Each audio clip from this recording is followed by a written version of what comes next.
আসসালামু আলাইকুম। প্রথমেই আসলে দুঃখ প্রকাশ করব যে সেটা হচ্ছে যে ভিডিওটা একটু বড় হবে এবং এই ভিডিওটা আমার মনে হয় যে এই ভিডিওটা আপনারা দেখতে পারেন, একটু ধৈর্য নিয়ে দেখতে হবে এবং এই ভিডিওর মধ্যে আমি বেশ কিছু সেনসিটিভ জিনিস নিয়ে আলোচনা করব। সেটা হচ্ছে যে বাংলাদেশে মব কালচার কেন হচ্ছে, কিছুদিন পর পর আন্দোলন কেন হচ্ছে, কেন কিছুদিন পরপরই সেনাবাহিনীর সাথে বাংলাদেশের পুলিশের সাথে একটা গোষ্ঠী বারবার সংঘর্ষে আসছে।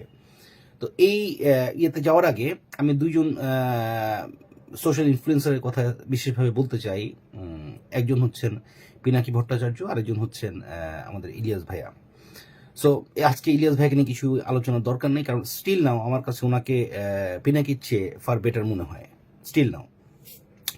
সো পিনাকির যে বিষয়টা আমি বলতে চাচ্ছি সেটা হচ্ছে যে আপনি যদি খেয়াল করে দেখেন, শাহবাগ যখন তৈরি হয়, শাহবাগে যখন গণজাগরণ মঞ্চ তৈরি হয়, Pinaki was one of the founder of that গণজাগরণ মঞ্চ। সে একজন প্রতিষ্ঠাতা ছিল এবং তখন সে কট্টর ইসলাম বিরোধী একজন মানুষ ছিল এবং বিভিন্ন জায়গায় সে জামাতকে নিয়ে, জামাতের আমিরদেরকে নিয়ে বিভিন্ন কটূক্তি, বিভিন্ন বাজে স্ল্যাং, এমন কিছু বক্তব্য নাই যে সেটা সে বাদ দেয়নি। ইভেন সে দেলোয়ার হোসেন সাঈদী, আল্লামা দেলোয়ার হোসেন সাঈদীকে নিয়ে যথেষ্ট নোংরা কটূক্তি করেছে। আলোচনাটা হচ্ছে সেটা নিশ্চয়ই একটা একাডেমিক দিক আছে, সেটা একাডেমিশিয়ানরা আলোচনা করবেন, আইনজ্ঞরা আলোচনা করবেন, কিন্তু সবচেয়ে গুরুত্বপূর্ণ যেটা সেটা হচ্ছে এটার আবেগের দিকটাকে অনুধাবন করা।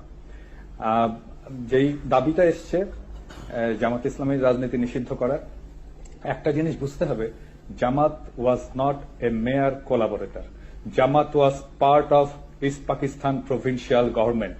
তারা 4টা মন্ত্রী ছিল, commerce, revenue, industry and education.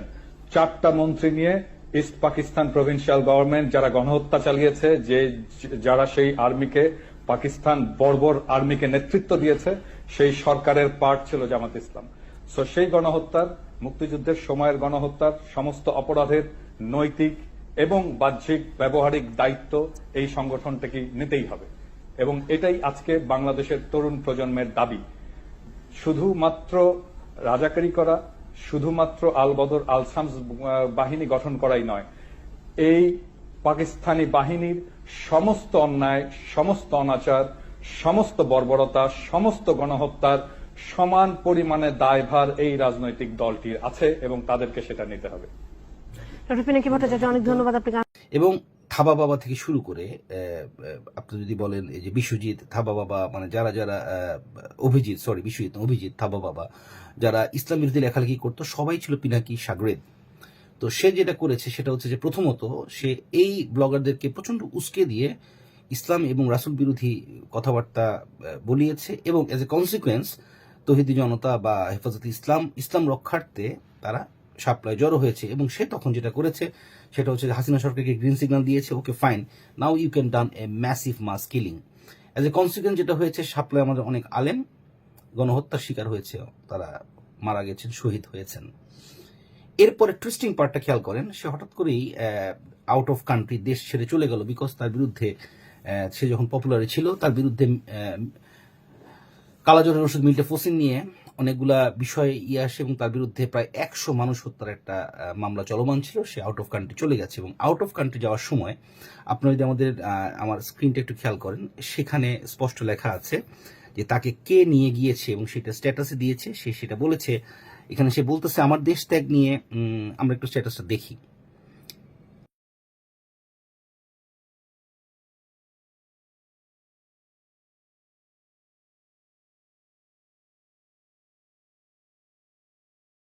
দেখেন এখানে সে বলতেছে যে আমার দেশ ত্যাগ নিয়ে আগের একটি পোস্ট, এমন আরো অনেক পোস্ট আছে, আমার বহু ভিডিওতেই এসব বলেছি।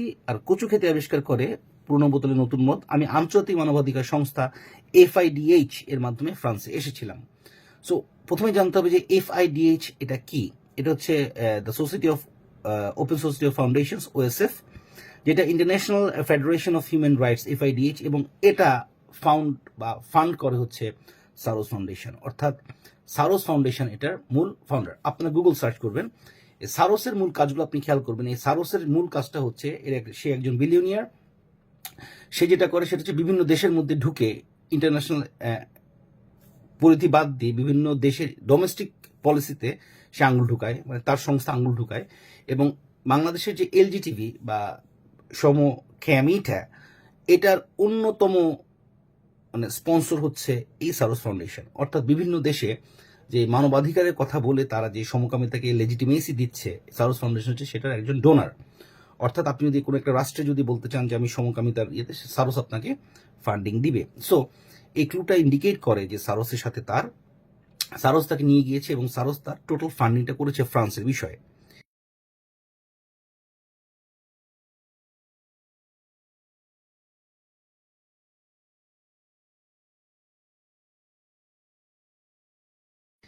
এবার যে স্ক্রিনশটটা একটু খেয়াল করেন, সেটা হচ্ছে যে এই আলেকজান্ডার স্যারসের সাথে তৎকালীন সমন্বয়কগণ অর্থাৎ জাতীয় নাগরিক পার্টির একটা শীর্ষ সম্মেলনের একটা স্ক্রিনশট আমি শেয়ার করছি। এটা অ্যাবসলিউট স্ক্রিনশট, এবং এখানে আপনি এনসিপি তৎকালীন অনেক নেতাকে দেখতে পাবেন।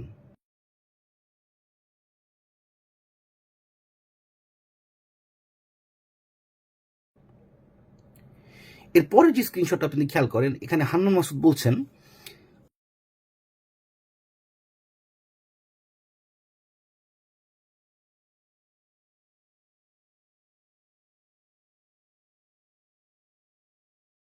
উত্তরার কুয়েতপট্টি হাসপাতাল থেকে গোয়েন্দা বাহিনী ধাওয়া খেয়ে এমডি মুনতাসির রহমান, খেয়াল করে দেখেন এই মুনতাসির কোন মুনতাসির? এই মুনতাসির হচ্ছে গে মুনতাসির, অর্থাৎ সমকামী মুনতাসির, যাকে প্রথম বাংলাদেশে এক্সপোজ করেছিলাম আমি।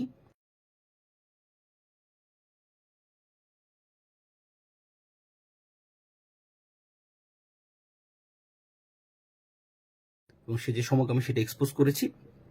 এখানে দেখেন সে লিখছে উত্তরায় কুয়েতপট্টি হাসপাতাল থেকে গোয়েন্দা বাহিনী ধাওয়া খেয়ে এমডি মুনতাসির রহমানের মাধ্যমে, খেয়াল করেন এমডি মুনতাসির রহমানের মাধ্যমে, মানে মুনতাসির এখানে ছিল একটা মিডিয়া, মুনতাসির ছিল মিডিয়া, আমরা আশ্রয় নিই বাংলাদেশের প্রভাবশালী একটা আন্তর্জাতিক সংস্থার কার্যালয়ে। তার মানে মুনতাসির ছিল মিডলম্যান, যে ছিল সমকামী, এবং তাকে ফান্ড করেছে, জোগাড় করেছে হচ্ছে সারস ফাউন্ডেশন, এবং মুনতাসিরের মাধ্যমে তাদের একটা অর্থাৎ এনসিপির একটা কমিউনিকেশন হয় হচ্ছে সারস ফাউন্ডেশনের সাথে, এবং তাদের সাথে সারস ফাউন্ডেশনের সাথে তাদের বিভিন্ন ছবি আছে। এই ছবিগুলো একটু খেয়াল করেন, আমি দিচ্ছি, শেয়ার করতেছি।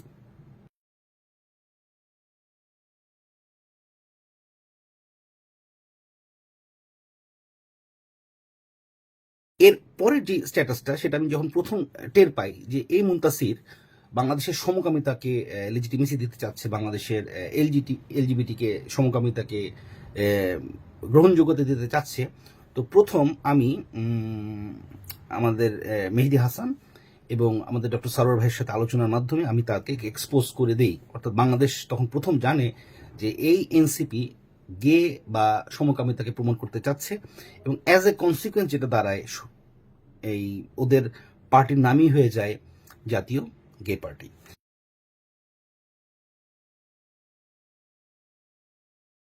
এবং অ্যাজ এ কনসিকুয়েন্স তারা তাদের রাজনৈতিক ধস নামে এবং তারা ধসে যায়। আচ্ছা ফাইন। এরপরের যেই ভিডিওটা, সেটা আমি বাবর হানির ভিডিও থেকে নিয়েছি। এবার আপনারা ক্লুগুলো মিলাবেন, কেন মব তৈরি হয়, কিভাবে মব তৈরি করে। অর্থাৎ এখানে পিনাকি একটা ইন্টারন্যাশনাল এজেন্সির মিডিয়া হয়ে কাজ করতেছে, এবং তার কাজ হচ্ছে বাংলাদেশকে আনস্টেবল করে দেয়া। এবং সাম্প্রতিক যে রাফিয়া পিনাকির ডাকে যে তারা আবার ধানমন্ডিতে গেল, সেটা হচ্ছে অ্যাজ এ কনসিকুয়েন্স।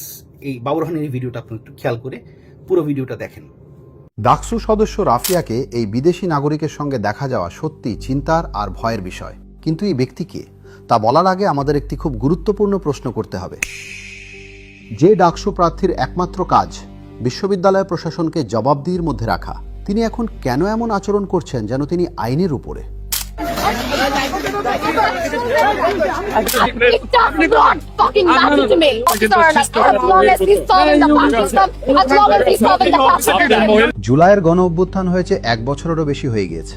তারপর থেকে বাংলাদেশের মানুষ একের পর এক আন্দোলন দেখেছে, সবকিছুতে তারা হতাশ হয়ে গেছে। এখন বাংলাদেশের মানুষ শুধু চায় এই দেশে শান্তি ফিরুক।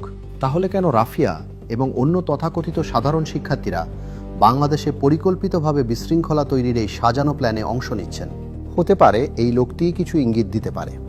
সেপ্টেম্বরের 13 তারিখে রাফিয়া জর্জিও জ্যাকসনের সঙ্গে একটি ছবি পোস্ট করেছিলেন। জর্জিও ছিলেন চিলির 2011 সালের ছাত্র আন্দোলনের অন্যতম প্রধান আন্দোলনকারী। ছাত্র আন্দোলনের 4 বছর পর তিনি রেভলিউশন ডেমোক্রাটিকা নামের একটি রাজনৈতিক দল গড়ে তোলেন।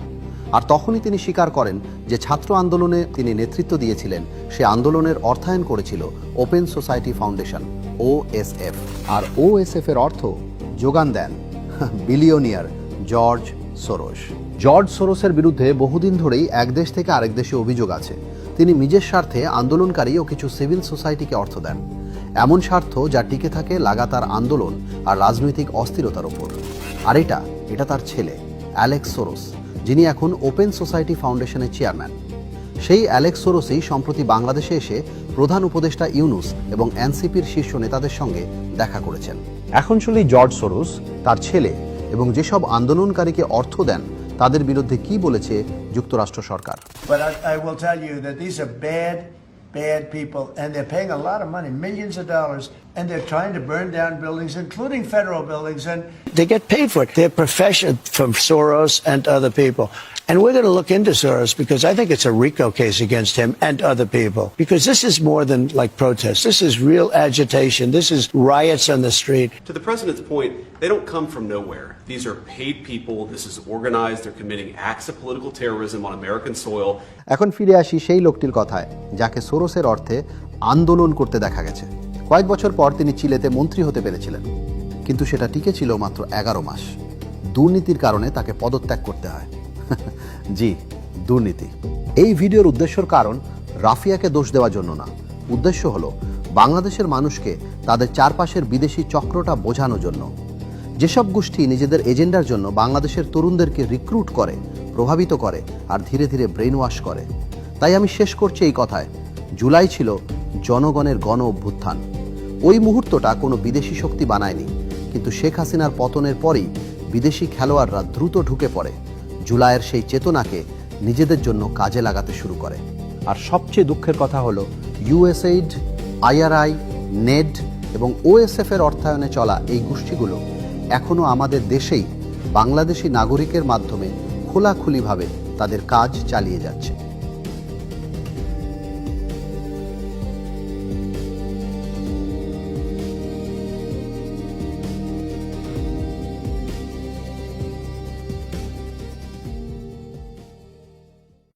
আচ্ছা, আপনারা তো এখন পুরো ভিডিও দেখলেন। দেখার পর এখন আমি সবগুলো সূত্র আবার মিলাই। পিনাকিকে নিয়ে গেছে সাউথ ফাউন্ডেশন।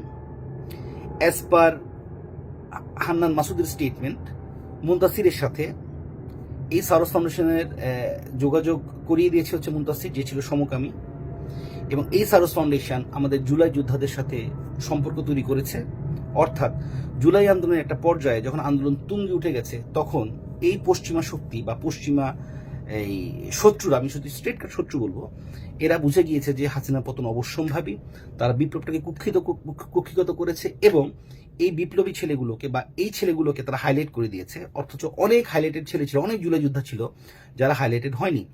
আপনি এই এনসিপি নেতৃত্বদের আপনি খুব একটা ভিডিও আপনি পাবেন না যে যারা জুলাইয়ে যারা কাজ করেছে, বিকজ তারা actually they was not in the field, অল্প কয়েকজন ফিল্ডে ছিল।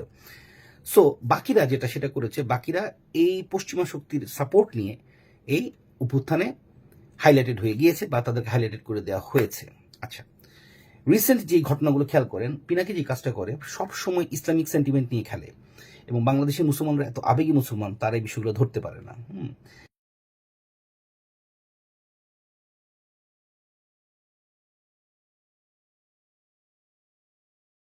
নাইলে হাটাজির মতো জায়গায় একজন ল্যাংটা ব্রাহ্মণ যদি আমি বলি, সে কিভাবে একজন কাউমিদের ইয়েতে বক্তব্য দেয়, এটা আমার মাথায় আসে না। তো বিষয় যেটা হচ্ছে যে এই যে সাম্প্রতিক সাইফুল নামে যে ছেলেটা, একজন আলেম, সে যে ব্রুটালি বক্তব্য দিয়েছে, খুব বাজে বক্তব্য দিয়েছে সেনাবাহিনীর এগেনস্টে, সেও ইনফ্লুয়েন্স বাই পিনাকি তার ইনফ্লুয়েন্স ছিল এবং এজ এ কনসিকুয়েন্স যেটা হয়েছে, এই কাউন্টারে সে ম্যাসিভলি ইনজিউর্ড হয়েছে। আমি তার প্রতি সমব্যথিত জানাচ্ছি এবং তার আশু রোগ মুক্তি কামনা করছি, সুস্থতা কামনা করছি। এবং আমার তরফ থেকে যদি কোনো হেল্প তার প্রয়োজন হয়, আমি জানি সে হয়তো রিফিউজ করতে পারে, বাট আমি আমার বিষয়টা ক্লিয়ার করি, সেটা হচ্ছে তাকে যে কোনো রকম স্বাস্থ্যগত সহযোগিতা করার জন্য আমি মানসিকভাবে সম্পূর্ণ প্রস্তুত। বাট তাকে বুঝতে হবে যে সে একটা রাষ্ট্রবিরোধী, কারণ সে শরিয়া নিয়ে বিশ্বাসী, সে শরিয়া চায়। কাজে যেই মানুষটা সমকামিতা সারোস ফাউন্ডেশনের ডোনেশন নিয়ে বাংলাদেশকে আনস্টেবল করছে, তার মতো ছেলের বা তার মতো আলেমের সেখানে যাওয়াটা একদমই অনুচিত ছিল। লাস্ট একটা ক্লু দেই, খেয়াল করবেন। পিনাকি রিসেন্ট একটা অডিও ভাইরাল করেছে, যেটা হচ্ছে শেখ হাসিনা এবং মাহমুদ বলি হাসান মাহমুদের।